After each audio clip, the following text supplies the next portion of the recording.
যে কল্পনার নাম আসছে আমেরিকা থেকে, আমরা কিন্তু কল্পনাকে আমরা শ্রমিকরা চিনি না, ঠিক আছে। নাজমা আক্তারের নাম শুনছি, টকশো দেখছি, অনেকে তাকে দেখে না, কিন্তু নাজমা আক্তার নাম জানে, সৎ অসৎ এটা বিষয় না, কিন্তু নাজমা আক্তারের নাম জানে। কিন্তু এই কল্পনা আক্তারের নামটা প্রথম শুনলাম আমরা এই নির্বাচনের আগে, এই যে শ্রমিকদেরকে নিয়ে কাজ করতে চাই আমেরিকা, তারপরে এই কল্পনা আক্তারের নামটা আসছিল, তখন থেকে আমি নিজেই আমি শ্রমিক 24 বছর শ্রমিক, এখনও শ্রমিক আছি, কল্পনার নাম শুনি নাই, বিভিন্ন নেতার নাম শুনছি। ওই আমেরিকা থেকেই প্রথম নাম শুনলাম কল্পনা আক্তার। তারপরে আমাদের এই মজুরি আন্দোলন গেল, আন্দোলনের পরে ওই কিছুদিন আগে, গত মনে হয় মাসখানিক হবে, মাসখানিক আগে হঠাৎ দেখি যে পেপারে ছাপানো হয়েছে কল্পনা আক্তারকে আমেরিকার কোনো একটা সংগঠন পুরস্কৃত করছে এইভাবে যে এই শ্রমিকদের নিম্নতম মজুরির যে আন্দোলনটা, এই আন্দোলনটা নাকি কল্পনা আক্তার নিজে সংগঠিত করছে আর কি শ্রমিকদেরকে। এই যে কল্পনা আক্তারকে পুরস্কার দেওয়া হলো, এই ব্যাপারে আপনার অনুভূতি? কল্পনা আক্তারকে কি আপনি চেনেন, কীভাবে চেনেন? না, যদি যেহেতু কাজ করি সারা বাংলাদেশে, সমস্ত নেতাগণই চিনি যারা মাঠ পর্যায়ে কাজ করে, আশুলিয়া, নারায়ণগঞ্জ, সাভার, এই আপনার ময়মনসিংহ, এগুলা মাঠ পর্যায়ের নেতা আমরা প্রত্যেকটাই চিনি। কিন্তু যারা জাতীয় পর্যায়ের নেতা তারা তো মাঠ পর্যায়ে কাজ করে না। যেটা বলেছেন কল্পনা আক্তারও আমি চিনি মোটামুটি 6 মাস থেকে, কারণ গত 6 মাস 6 মাস থেকে আমি তার দেখি নাই, কারণ হলো সে তো মাঠ পর্যায়ে কাজ করে না, দেখি নাই। কিন্তু তাকে আমি বাস্তবে দেখলাম, এই আমাদের শহীদ ভাই হত্যা হলো, পিন জ্যাকেট সোয়েটার নিয়ে শহীদ হত্যা হলো।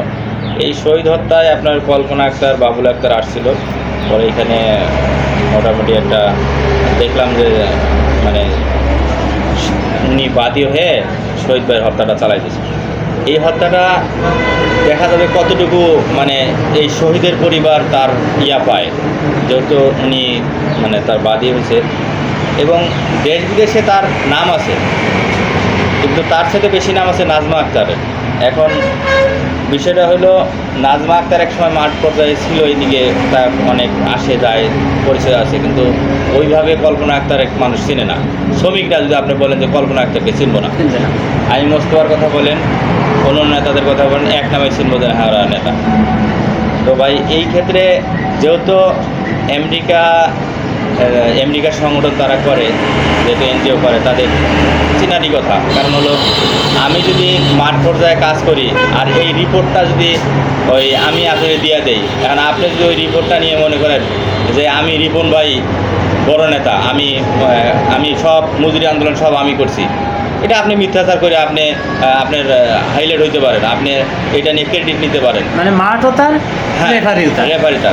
এখন মাঠ পর্যায়ে তো আপনি দেখান, আমি মোস্তফা মজুরি আন্দোলন করছি মাঠ পর্যায়ে, ছবি সহ, ভিডিও সহ, এবং মজুরি বোর্ডের এই আন্দোলনে ঘেরাও কর্মসূচি সহ আপনাকে প্রত্যেকটা ছবি আমি দিতে পারবো। কল্পনা আক্তার কয়টা ছবি আমি দিতে পারবো দেখান না, আমরা তো তারে চিনি। তাহলে সে যদি পুরস্কার পায়, আমি মোস্তফা কেন পাইলাম না? আপনি এটা বুঝতে পারবো, আমি মোস্তফা কেন পুরস্কার পাইলাম না। পুরস্কার শুধু না, আমার একটা ধন্যবাদ কোনো দেয় নেই।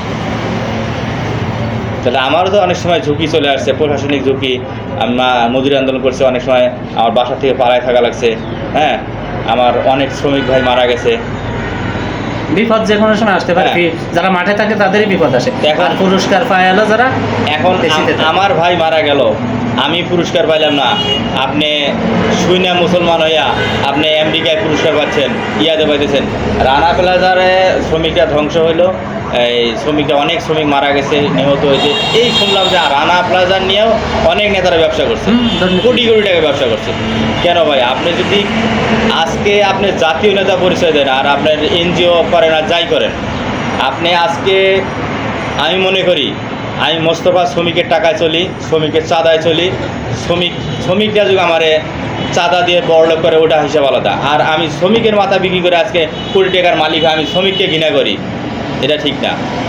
আপনার অতীত ভাবতে হবে, বর্তমান ভাবতে হবে, আপনি কোথায় থেকে কী ছিলেন আর কোথায় থেকে কী আসছেন। আপনি কোটি টাকার আজকে মালিক, গাড়ি বাড়ি চড়তেছেন, কার ইয়াতে? সব হলো শ্রমিকদের টাকায় চলতেছে। আমার আজকে শ্রমিক একটা অবস্থানে নিয়ে গেছে, সেইখানে যা আজকে আমি শ্রমিককে না চিনি, যেটা আমি অনেক বড় কিছু হয়ে গেছি, তাতে শ্রমিকটা ক্ষতিগ্রস্ত হবে। আর আমরা শ্রমিকদের আমি সর্বশেষ যেটা রিপন ভাই আপনাকে বলবো যে এইখানে শ্রমিকদের সংগঠনমুখী হইতে হবে। আর যারা যে শ্রমিক নেতারা বা যে সংগঠনরা শ্রমিকদের অধিকার আদায়ে কাজ করে, হ্যাঁ, তাদের অফিসে আসতে হবে, করতে হবে। আর চিহ্নিত যে সংগঠনগুলো এটা তাদেরকেই বয়কট করতে হবে, যে আমরা এই সংগঠনগুলোতে যাব না। হ্যাঁ, তাদেরকে বলবো যে আপনারা মাঠ পর্যায়ে আপনারা বাংলাদেশে এসে বাংলাদেশের শ্রমজীবী মানুষের অধিকার নিয়ে যেহেতু আপনারা কাজ করেন, তো আপনারা মাঠ পর্যায়ে এসে মাঠ পর্যায়ের নেতাদের সাথে নিয়ে বসে তাদের মুখে কথা শুনেন যে কে কাজ করে কেমন, কে ভালো না মন্দ। এটা মাঠ পর্যায়ে যখন আপনারা একটা মানে তদন্ত হিসাবে দেখবেন বা মাঠ পর্যায়ে কাজ করবেন, তখন আপনি বুঝতে পারবেন এইখান থেকে মাঠ পর্যায়ে নেতা করে আপনি বাছাই করে নিতেন যে ভালো নেতাকে, সৎ নেতাকে, তখন আপনারা বিভিন্ন জায়গায় করতে পারবেন।